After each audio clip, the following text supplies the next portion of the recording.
హల్లెలూయా హల్లెలూయా. ప్రభువైన యేసుక్రీస్తు వారి నామములో ఈ ప్రార్థనలు ఏకీభవిస్తున్న వారందరికీ కూడా ప్రభు పేరిట వందనాలు తెలియజేస్తూ ఉన్నాను.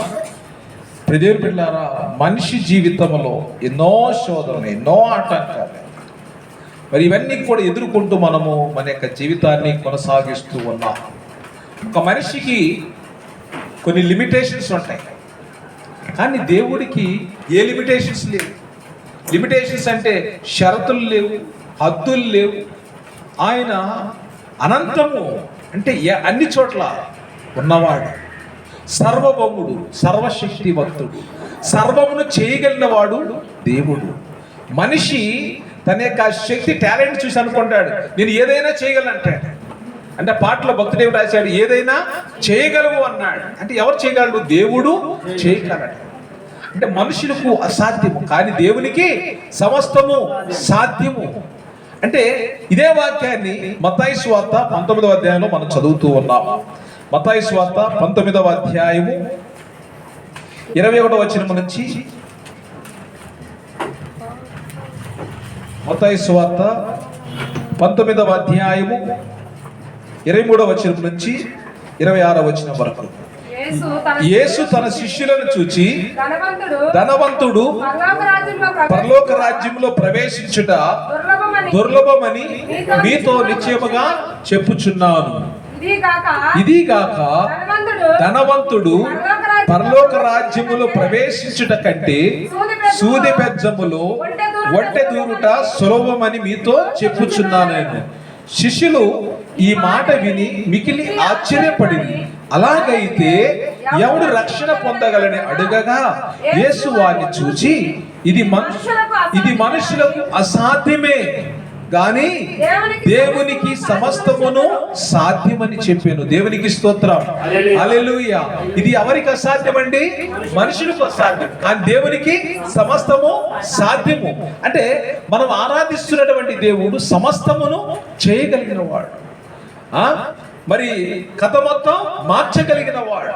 జీవితంలో ఏదైతే, మరి నీ యొక్క జీవితంలో ఏదైతే నిన్ను ఇబ్బంది కొలిమిలో ఉంచిందో, ఏదైతే ఎక్కడైతే నువ్వు స్ట్రకప్ అయిపోయి ఉన్నావో, దాని నుంచి దేవుడు విడుదల దయచేయగలిగిన వాడు. ఆయన శక్తివంతుడు, ఆయన శక్తివంతుడు, ఆయన సర్వమును చేయగలిగిన వాడు.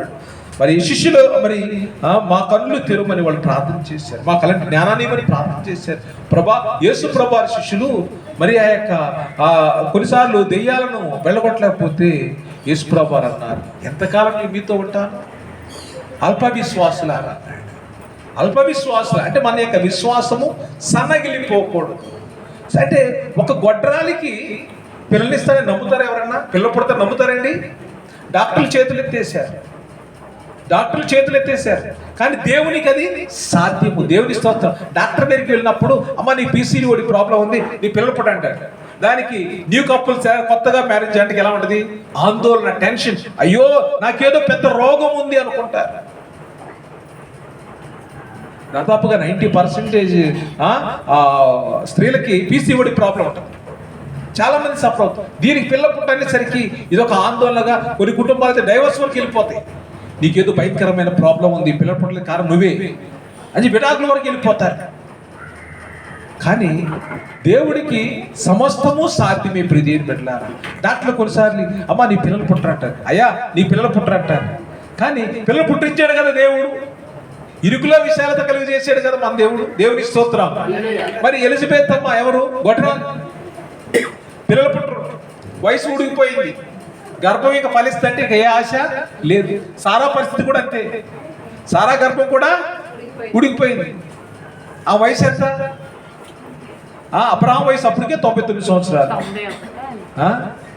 ఆమె కూడా బహు కడురుతురాలుగా ఉంది. అలాంటి సిచ్యువేషన్లు, అలాంటి రోజుల్లో, అలాంటి జీవితంలో మరి దేవుడు ఆ గర్భము తెరిచాడు. దేవుని స్తోత్రం, హల్లెలూయా. లూకాసు వార్త 1వ అధ్యాయము, లూకాసు వార్త 1వ అధ్యాయము ఇక్కడ కూడా మనం చూడొచ్చు. దేవదూత వచ్చి మరియమ్మ గారితో మాట్లాడుతుంటే మరియమ్మ గారు సందేహించారు, అయ్యా నేను పురుషుని ఎరగలేను కదా, ఇది ఎలా సాధ్యమవుతుందని దేవదూతని మరియమ్మ గారు ప్రశ్నిస్తున్నారు. ఆ యొక్క 31వ వచనము, 30 నుంచి స్టార్ట్ చేస్తున్నాను. దూత మరియా భయపడకుము, దేవుని వలన నీవు కృప పొందితివి. ఇదిగో నీవు గర్భము ధరించి కుమారుని కని ఆయనకు యేసు అని పేరు పెట్టుదువు. ఆయన గొప్పవాడై సర్వోన్నతుని కుమారుడనబడును.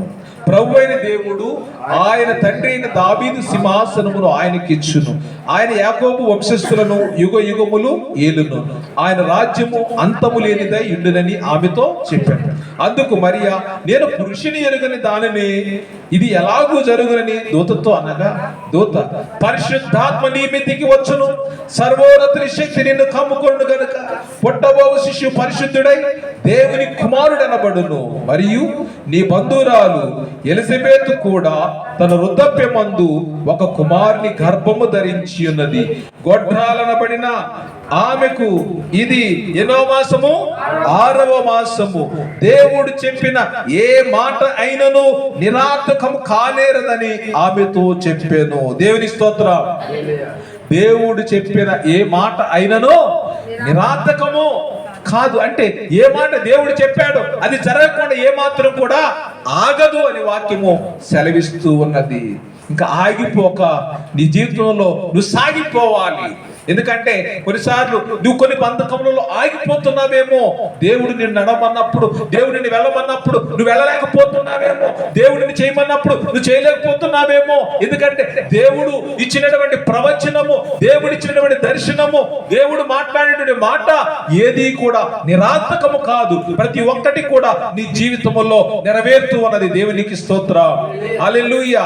దేవుడు చెప్పిన ఏ మాటను, దేవుడిచ్చిన ఏ వాగ్దానాన్ని నువ్వు నిర్లక్ష్యం చేస్తున్నావు, నువ్వు అనుమానపడుతున్నావేమో. ఒక్కసారి ఆలోచించుకోవాలి ప్రియ సహోదరి సహోదరులారా. మరి గారు కూడా ఏమన్నారు, నేను పురుషుని ఎరుగని దాన్ని ఇది ఎలా సాధ్యమవుతుందంటే, గొడ్రాలను పడినటువంటి ఎలిజబెతమును చూడు, గర్భము ధరించి ఇది ఎన్నో మాసము?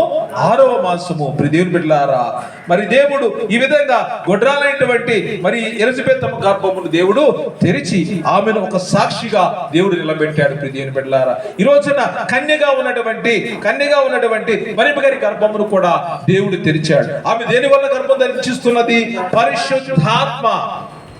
అక్కడ మరియమ్మ భయపడకము, దేవుని వలన నువ్వు కృప పొందితివి. దేవుని వలన నువ్వు కృప, అంటే దేవుని యొక్క కృప ఎవరి ఏళ్ళ ఉంది? మరియమ్మ గారి ఏళ్ళ ఉంది. It is completely grace of God. ఇది దేవుని యొక్క కృప పొందుకుంది కాబట్టి ఆమె పరిశుద్ధాత్మ వలన గర్భము ధరించింది. దేవుని స్తోత్రం. హల్లెలూయా. ఇది ప్రపంచానికి ఒక సవాల్. ఏంటిదంటే మరియమ్మ గారు గర్భం ధరించడం. ఇది ఎవరికి సాధ్యం అంటే దేవుడికే సాధ్యము, ఆయనకే సాధ్యము, యేసయ్యకే సాధ్యం. ఇది దేవుని బిడ్డలారా, ఈ భూమి మీద మరి ఎవరు ఉన్నా ఎవరు లేకపోయినా కానీ ఇది సృష్టించిన వాడు సమస్తమును చేయగలిగిన వాడు, నీ జీవితాన్ని మార్చగలిగిన వాడు. నీ జీవితంలో నువ్వు ఏదైతే కోల్పోతున్నావో, దేనికైతే ఎదురు చూస్తున్నావో దాన్ని నీ జీవితంలో జరిగించగలిగినటువంటి దేవుని మనం ఆరాధిస్తూ ఉన్నాం. కాబట్టి ఈ రోజున మరి గారు ఏమన్నారు, ఆమె ఒక కుమారుని గర్భం ధరించినది, గొడ్రాలమైన ఆమెకి ఇది 6వ మాసము. దేవుడు పలికిన ఈ మాట కూడా నిరార్థకము కానేరదు అన్నారు. 37వ వచనం, లూకా 1, దేవుడు చెప్పిన ఏ మాట అయినను నిరార్థకము కానేరదని ఆమెతో చెప్పాను. అప్పుడు మరి గారు ఏమన్నారు, ఇదిగో నేను ప్రభు దాసురాలను, నీ మాట చొప్పున నాకు జరుగునుగా. దేవుని స్తోత్రం. హల్లెలూయా. నువ్వు ఎప్పుడైతే ప్రవచనం వింటావో అప్పుడు ఏం చేయాలంటే దాన్ని పొందుకున్నావని నువ్వు నమ్మాలి. మీరు అడుగు వాటినెల్లా కూడా పొందుకున్నామని నమ్మి విశ్వసించితే ఖచ్చితంగా మన యొక్క జీవితంలో అవి ఏ జరుగుతాయి అని చెప్పేసి వాక్యం సెలవిస్తున్నది. కాబట్టి ఎందుకంటే కొన్నిసార్లు మనం డౌట్ లో ఉండిపోతాం కాబట్టి వాటిని మన డౌట్ తో కాకుండా నమ్మి విశ్వసించాలి. నమ్మి విశ్వసించినప్పుడు తప్పనిసరిగా దేవుడు తన కాలమందు వాటిని మన యొక్క జీవితంలో జరిగిస్తూ ఉన్నాడు. ఎందుకంటే ఇక్కడ మత్తయి సువార్తలో మనం చదువుతున్నాం కదా, 21వ అధ్యాయం 22వ వచనం చూడండి. మీరు ప్రార్థన చేయనప్పుడు వేటిని అడుగుదురో అవి దొరికినవని, ఏంటండి దొరికినవని నమ్మిన ఎడల మీరు వాటన్నిటిని పొందుదురని వారితో చెప్పాను. దేవునికి స్తోత్రం. మీరు అడుగు వాటిని అలా కూడా పొందాననుకోవాలి. నేను పొందాను అంటే నువ్వు ప్రార్థన చేసినప్పుడే దాన్ని నువ్వేమనాలంటే యు హావ్ రిసీవ్డ్, నువ్వు పొందుకున్నావు, నాకు దేవుడు ఇచ్చాడని చెప్పేసి నువ్వు బలంగా నమ్మాలి. బలంగా నమ్మాలి. బలంగా నమ్మినప్పుడు దేవుడు ఖచ్చితంగా నీ జీవితంలో ఒక గొప్ప అద్భుత కార్యమును దేవుడు జరిగిస్తూ ఉన్నాడు. ప్రియ దేవుని బిడ్డలారా, దేవుని యొక్క కార్యములు మన యొక్క జీవితంలో జరగాలి అంటే మనం దేవుని యొక్క పాదముల దగ్గర గుమికూడి ఉండాలి. ప్రియ దేవుని బిడ్డలారా, దేవుని యొక్క సన్నిధిలో మనము మరి ఈ రోజున ప్రార్థన చేస్తూ ఉన్నాము. ప్రార్థన చేస్తున్నప్పుడు నువ్వు ఏదైతే ప్రార్థన చేశావో దేవుడు నా జీవితంలో జరిగిస్తున్నాడని 100% ఆ యొక్క విశ్వాసం ఉండాలి, ఆ నమ్మకం ఉండాలి. ఆ నమ్మకం లేనప్పుడు ఆ కార్యాలు జరగవు. ప్రియ దేవుని బిడ్డలారా, ఆ కార్యాలు జరగవు. ఎందుకంటే ఆ రోగి అయిన ఉన్నవాడు ఏమనుకోవాలి? నేను బాగున్నాను అనుకోవాలి. బాగోలేదంటే బాగోదు. బాగున్నాను అనుకుని బాగోలేని వాడు కూడా బాగున్నాను అనుకుని ముందుకు సాగాలి. యేసు ప్రభువారు పక్షవాత రోగిని లేచి నడవమన్నాడు. ది హైలీ ఇంపాసిబుల్, అది సాధ్యం కాదు. పక్షవాత రోగి ఏంటి, నడవడం ఏంటి? అందరూ ఆశ్చర్యంగా చూస్తున్నారు. ఇంకేమైనా పిచ్చొచ్చిందా ఏంటి? గుడ్డివాడు నడవమన్నాడేంటి, మగవాడు మాట్లాడమన్నాడేంటి? ఇవన్నీ కూడా ఆయన మాట్లాడిన మాటలన్నీ కూడా అన్ని కూడా అద్భుతమైన మాట. సర్ప్రైజ్, ఆశ్చర్య. ఏంటి ఇలా మాట్లాడుతున్నాడు అంటే ఆయన ఒక అద్భుతం చేయటానికి ముందు ఒక ఆశ్చర్యాన్ని కలుగు చేశాడు. దేవుని స్తోత్రం. ఆశ్చర్యం ఏంటంటే ఇదేంటి, అవునా, ఇలా జరుగుద్దా, ఎందుకు ఇలా మాట్లాడుతున్నాడు అనే ఆశ్చర్యాన్ని కలుగజేశాడు.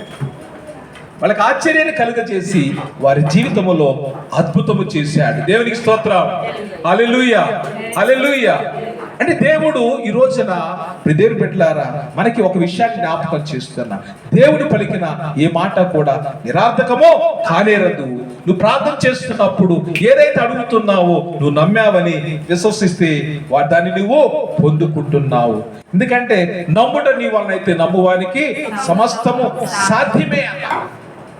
సో ఇప్పుడు నమ్మకములో ఉన్నటువంటి సమస్య ఎంతవరకు నువ్వు నమ్ముతున్నావు? 30%, 45%, 50%. ఎలాగా మన యొక్క నమ్మకాన్ని మనం టాలీ చేసుకోవాలి.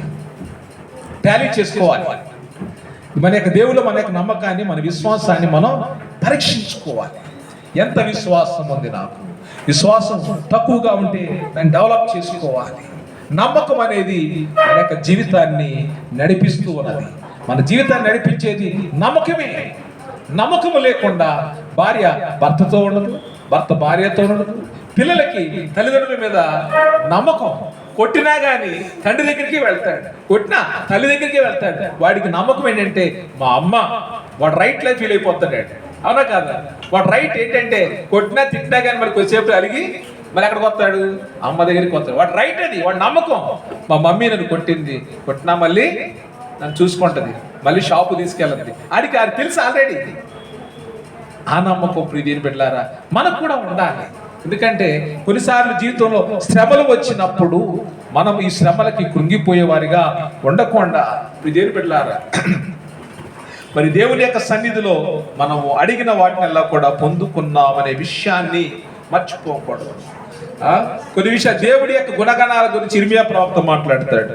ఇర్మియా గ్రంథము 32వ అధ్యాయం. ఇర్మియా గ్రంథము 32వ అధ్యాయం.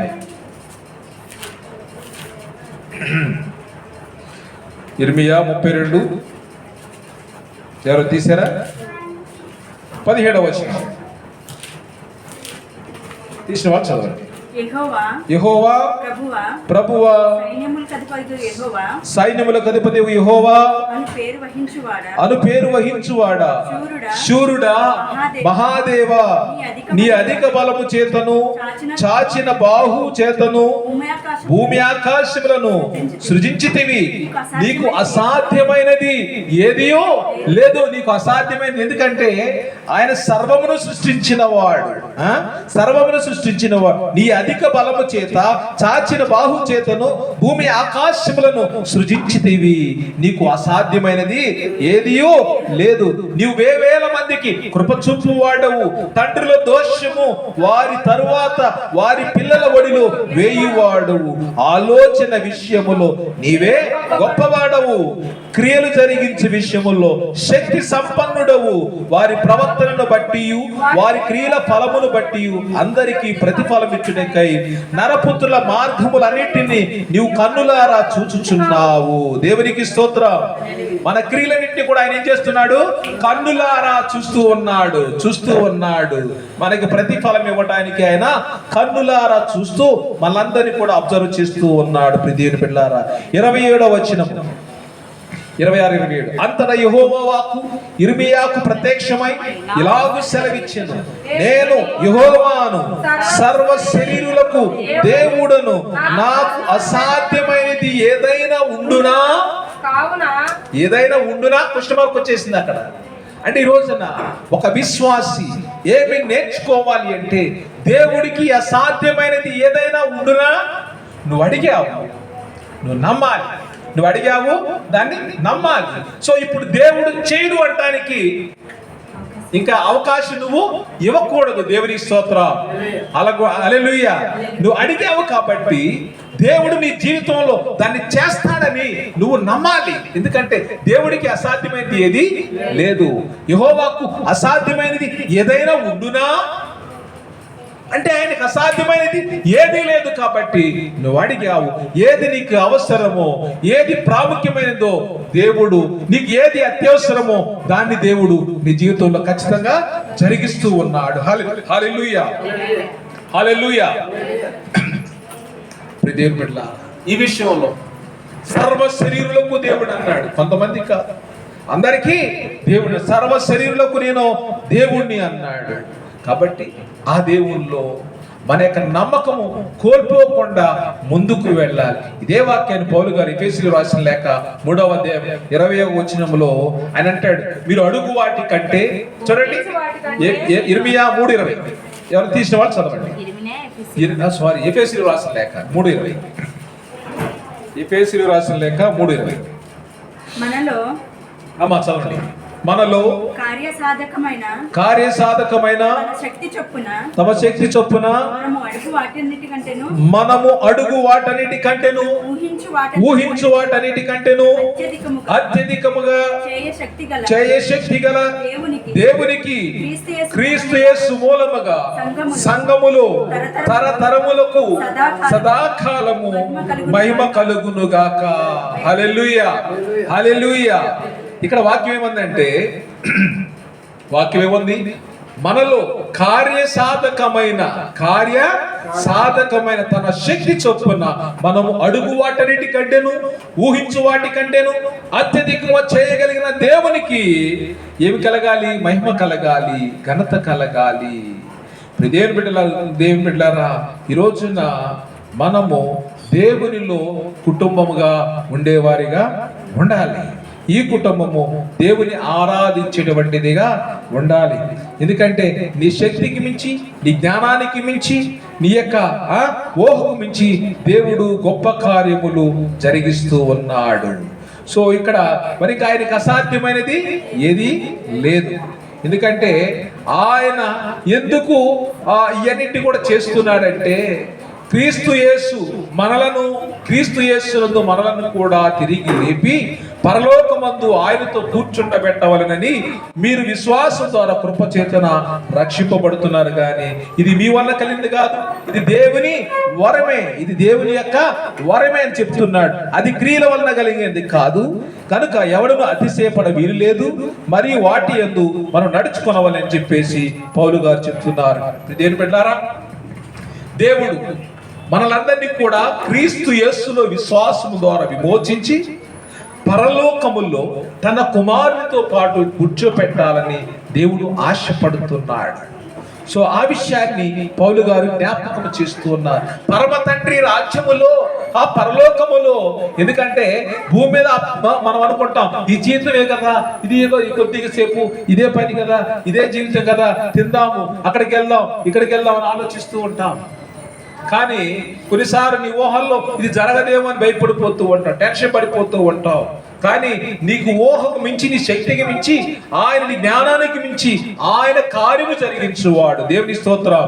మనం ఊహించు వాటి అంటేను అడుగు వాటి కంటేను కూడా ఆయన అత్యధికమైనటువంటి కార్యములు నీలో నాలో జరిగించు దేవుడై శక్తివంతుడై ఉన్న దేవునికి మహిమ కలుగును గాక. ఆమేన్. అందుకే పౌలు గారు క్రీస్తు యేసు మహిమైశ్వర్యములో అన్నాడు. అవునా కదా? క్రీస్తు యేసు మహిమైశ్వర్యములో ఏం కలుగుతుంది మనకి? సమస్తము జరుగునుగాక.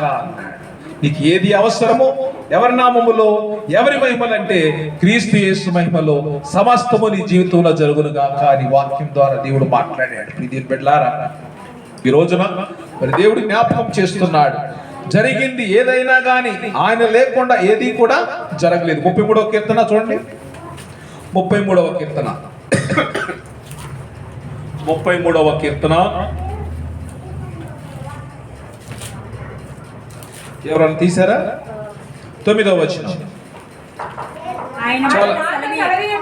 ఆయన మాట సెలవీయగా దాని ప్రకారం ఆయన ఆజ్ఞాపింపగానే కార్యము స్థిరపరచబడిను. దేవునికి స్తోత్రం.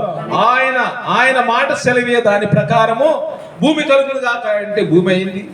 సూర్యచంద్రుడు గారు సూర్యచంద్ర, నక్షత్రాలు అంటే నక్షత్రాలు, సమస్తమును కూడా నోటి మాటతో దేవుడు సృష్టించాడు. హల్లెలూయా. ఆయన ఏదైతే పలికాడో దాని ప్రకారము జరిగిపోయి, ఆయన మాట సెలవీయగా దాని ప్రకారం అన్ని కూడా జరిగిపోయాయి. ఆ తర్వాత ఆయన ఆజ్ఞాపింపగానే కార్యము స్థిరపరచబడిను, జరిగింది.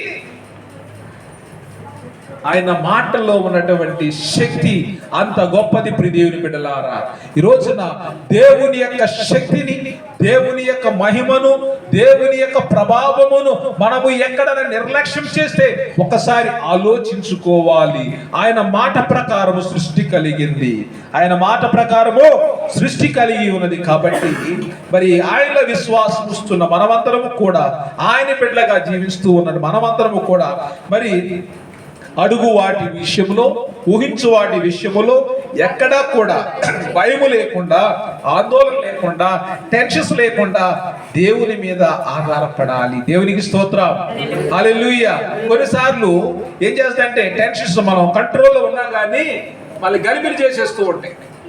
సో ఆ సమయంలో పూర్తిగా దేవునికి మనం సరెండర్ అవ్వాలి. ప్రియ దేవుని బిడ్డలారా, ఎందుకంటే ఇక్కడ వాక్యం ఏం చెప్తుందంటే హెబ్రీయులకు రాసిన లేఖ 11వ అధ్యాయము 38వ వచనం. హెబ్రీయులకు రాసిన లేఖ 11వ అధ్యాయము 38వ వచనము.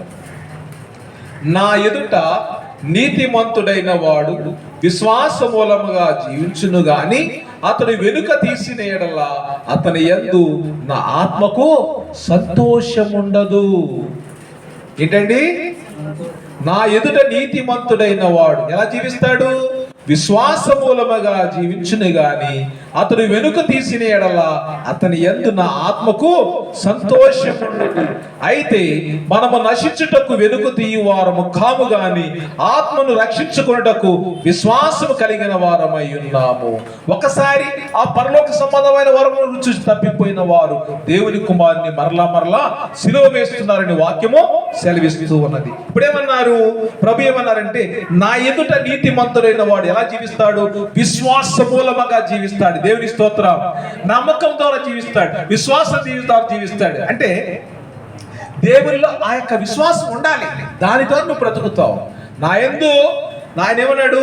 నా ఎదుట నీతిమంతుడైన వాడు విశ్వాస మూలంగా జీవిస్తాడన్నాడు. తర్వాత ఏమన్నాడు? అతడు వెనుక తీసిన ఎడలా నా ఆత్మకు సంతోషం ఉండదు. అంటే నువ్వు నీ విశ్వాస జీవితంలో, నీ నీతి జీవితంలో, నీ ఊహల విషయంలో, నీ యొక్క క్రియల విషయంలో నువ్వు ఎలా ఉన్నావు ఒకసారి ఆలోచించుకోవాలి. నువ్వు ఎక్కడ తప్పిపోయినా కానీ దేవుని యొక్క ఆత్మకు ఏముండదండి? సంతోషం ఉండదు. దేవునికి సంతోషం ఉండదు. దేవునికి పిల్లడు పుట్టినప్పుడు మనం సంతోషిస్తాం, వాడు పెద్దవాడైనప్పుడు ప్రయోజనాలను చూసి ఇంకా సంతోషిస్తాము. అందుకే వేమన గారు అంటాడు, పుత్రుడు పుట్టగా నువ్వు సంతోషించు, వాడు పెరిగి వాడి గుణగణాలు తెలుసుకున్న తర్వాత నువ్వు సంతోషించంటాడు. సో అలాగా అంటే ఇక్కడ విశ్వాసంలో నువ్వు ఏ విధంగా నీతిమంతుడు అయ్యావో, నువ్వు నీతిమంతుడైన వాడు విశ్వాస మూలముగా బ్రతకాలి. ఆ విశ్వాసములో నువ్వు వెనకడుగు వేయటానికి వీల్లేదని వాక్యం సెలవిస్తున్నది. పేతురు నీటి మీద నడవడానికి యేసుప్రభు ఆజ్ఞలో నీటి మీద నడుస్తున్నటువంటి పేతురు సందేహించాడు, వెనకడుగు వేశాడు, మునిగిపోతున్నాడని గ్రహించాడు. సో ఈ విశ్వాస జీవితంలో కూడా అంతే. ఒకసారి నువ్వు విశ్వాసములో దేవుళ్ళ విశ్వాసం వచ్చిన తర్వాత నీ విశ్వాసం ఏమాత్రం కూడా సన్నగిల్లడానికి పెళ్ళగిల్లడానికి వీల్లేదు. నువ్వు స్థిరమైన పునాదిగా నీ విశ్వాసాన్ని స్థిరపరచుకోవాలి. నువ్వు విశ్వాసంలో స్థిరపడితే ఆయన కార్యాలు నీ జీవితంలో జరిగిస్తాడు. దేవుని స్తోత్రం. దేవునికి అసాధ్యమైనది ఏదీ లేదని మరలా ఒకసారి దేవుడు మనకి జ్ఞాపకము చేస్తూ ఉన్నాడు. గొడ్రాలి జీవితంలో బిడ్డలిచ్చిన దేవుడు ఈ రోజున అంటే సూది బెజ్జములో నడిపించడము ఆయనకు అసాధ్యము కాదు. అది ఎవరికి అసాధ్యము? మనుషులకు అసాధ్యం. అంటే సూది బెజ్జము ఎందుకు అన్నారంటే ప్రభువారు దాని యొక్క అర్థం ఎక్కడ చెప్పారంటే మీరు ఇరుకు మార్గమున ప్రవేశించుడి అన్నాడు. ఇరుకు మార్గమున ప్రవేశించుడి. కీర్తనకారుడు ఏమంటాడు?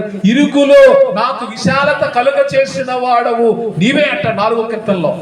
ఇరుకులో నాకు విశాల కలుగ చేసిన వాడు, నా జీవితంలో నెమ్మది కలుగ చేసిన వాడు నీవే. నేను ఒంటరిగా ఉన్నప్పుడు నాకు తోడుగా ఉన్నవాడు నీవే, నీవే, నీవే, నీవే. మనం ఆరాధిస్తున్నటువంటి దేవుడు సర్వజీవులకు సర్వ శరీరులకు ఆయన దేవుడై ఉన్నాడు. ఆయనకు ఏ అసాధ్యమైనది ఏదైనా ఉండునా? కాబట్టి ఆ విషయాన్ని జ్ఞాపకం చేసుకుందాం. మన జీవితంలో దేవుడు సంకల్పించాడు. నీ ఊహలు ఎరిగి ఉన్నాడు, నీ క్రియలు ఎరిగి ఉన్నాడు, నీ శక్తిని ఎరిగి ఉన్నాడు, నీ యొక్క ప్రత్యేక అవసరమును దేవుడు ఎరిగి ఉన్నాడు. కాబట్టి అపనమ్మకము లేకుండా విశ్వాసంతో ముందుకు వెళదాం. జీవితంలో నువ్వు అడుగు వాటి కంటేను, ఊహించు వాటి కంటేను గొప్ప కార్యములు దేవుడు నీ జీవితంలో, నీ కుటుంబంలో, నీ పిల్లల జీవితంలో, నీ సంఘములో దేవుడు జరిగించబోతున్నాడు. ఆమేన్, హల్లెలూయా. దేవుడి మాటలు దీవించి మనలను, మన కుటుంబాలు తన ప్రేమలో, తన కృపలో స్థిరపరచునుగాక. ఆమేన్.